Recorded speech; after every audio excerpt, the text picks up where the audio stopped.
ओम नमो भगवते वासुदेवाय नमः। स्वागत है आप सभी का मेरे यूट्यूब चैनल पर। मैं हरिओम शर्मा आज आपको बरौतनी एकादशी की कथा सुना रहा हूँ। एकादशी के दिन सर्वप्रथम सुबह स्नान करते समय जल में गंगा जल डाल के स्नान करें। उसके बाद में भगवान श्री कृष्ण का पूजन करें, भगवान को स्नान कराएं। उसके बाद में उनको वस्त्र पहनाएं, चंदन का टीका लगाएं, भगवान को आसन पर विराजमान करें। उसके बाद ओम नमो भगवते वासुदेवाय नमः मंत्र का जाप करें, भगवान के सामने नैवेद्य अर्पण करें, संकल्प करें, व्रत का नियम लें और भगवान के सामने इस कथा का श्रवण करें। धर्मराज युधिष्ठिर बोले कि हे भगवान, वैशाख मास के कृष्ण पक्ष की एकादशी का क्या नाम है, उसकी क्या विधि है तथा उसके करने से क्या फल प्राप्त होता है, आप विस्तार पूर्वक मुझसे कहिए।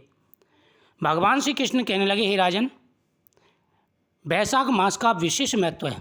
वैशाख मास का इतना महत्व है कि इसमें जो व्यक्ति दान पुण्य करते हैं और एकादशियों का व्रत रखते हैं, उनके जीवन में आ रही सारी समस्याएं, सारे दुख दूर हो जाते हैं।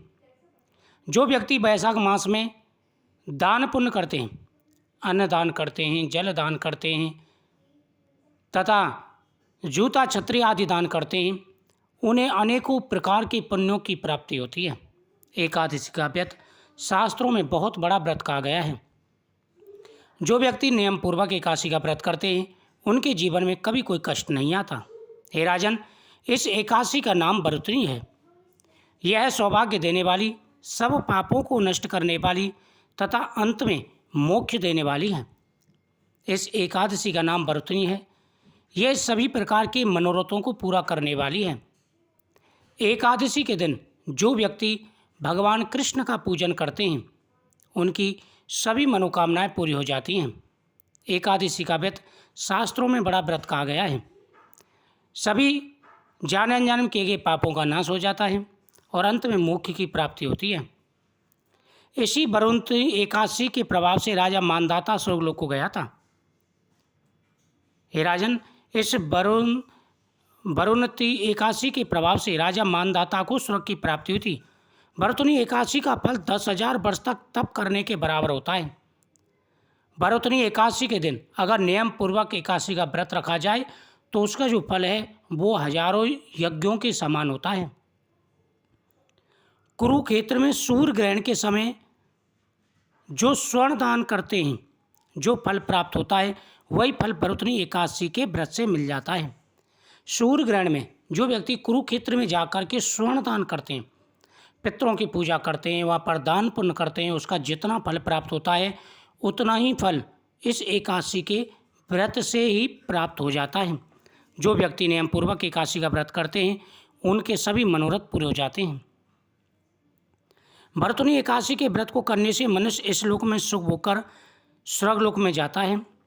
शास्त्रों में कहा गया है कि हाथी का दान घोड़े के दान से, यानी हाथी का जो दान है वह घोड़े के दान से बड़ा होता है। घोड़े के दान से तिलों का दान, तिल के दान से सोने का दान, हाथी के दान से घोड़े का दान, घोड़े के दान से तिल का दान, तिल के दान से स्वर्ण का दान तथा स्वर्ण के दान से अन्नदान बड़ा होता है। लेकिन वैशाख मास में अन्नदान से भी बड़ा जलदान कहा गया है। अन्नदान के बराबर कोई दान नहीं।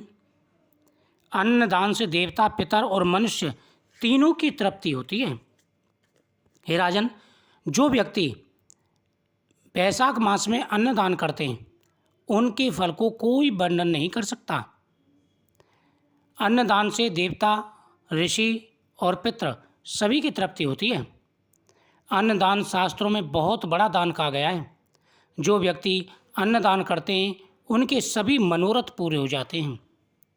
शास्त्रों में इसको कन्यादान के बराबर कहा गया है। बरौतनी एकादशी के व्रत से अन्नदान तथा कन्यादान दोनों के बराबर फल प्राप्त हो जाता है। जो मनुष्य लोभ के बस होकर कन्या का धन लेते हैं, यानी जो व्यक्ति लोभवश कन्या के घर का धन लेते हैं, वे प्रलय काल तक नरक में वास करते हैं या उनको अगले जन्म में बिलाव का जन्म भोगना पड़ता है।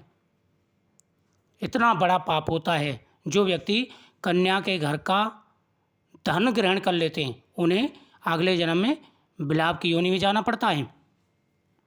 जो मनुष्य प्रेम एवं धन सहित कन्या का दान करते हैं उनके पुण्य को चित्रगुप्त भी लिखने में असमर्थ हैं।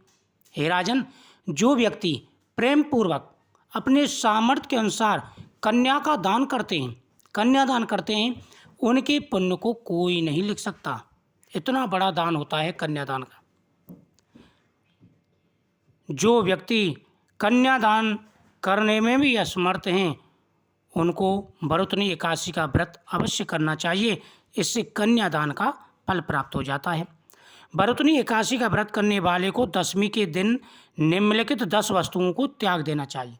यानी जो एकादशी का व्रत करते हैं उन्हें 10 चीज़ों का सेवन एकादशी के एक दिन पहले ही छोड़ देना चाहिए। पहला है कांसे के बर्तन में भोजन करना। कांसे के बर्तन में भोजन करना बहुत ही अशुभ माना जाता है। व्रत रखने वाले को कांसे के बर्तन में भोजन नहीं करना चाहिए। मांस, मसूर की दाल, चना, साग, मधु, शहद, दूसरों के घर का अन्न दूसरी बार भोजन करना, इन चीज़ों को त्याग देना चाहिए। जो व्यक्ति व्रत वाले दिन जुआ नहीं खेलना चाहिए तथा शयन भी नहीं करना चाहिए। और जिस दिन व्रत रखा हो उस दिन जुआ आदि ना खेलें, झूठ आदि ना बोलें तथा शयन भी दिन में नहीं करना चाहिए। उस दिन पान नहीं खाना चाहिए।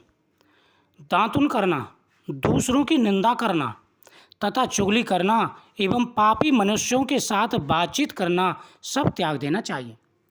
इस दिन व्यक्तियों को झूठ नहीं बोलना चाहिए तथा जो पापी व्यक्ति हों, पता हो कि ये पापी व्यक्ति है, असत्य बोलता है, उल्टा सीधा धन लेता है, ऐसे व्यक्तियों के पास बिल्कुल भी नहीं रहना चाहिए। उनसे वार्तालाप तक नहीं करना चाहिए। इस दिन क्रोध तथा मिथ्या भाषण भी नहीं करना चाहिए। इस दिन ना व्यक्ति को क्रोध करना चाहिए और ना ही मिथ्या भाषण करना चाहिए। इस व्रत में नमक, तेल तथा अन्न वर्जित है और इस व्रत में नमक, तेल और अन्न ये तीनों चीज़ें त्याग देनी चाहिए। हे राजन, जो मनुष्य विधिवत इस एकादशी का व्रत करते हैं उनको स्वर्गलोक की प्राप्ति होती है। अतः मनुष्य को पापों से डरना चाहिए।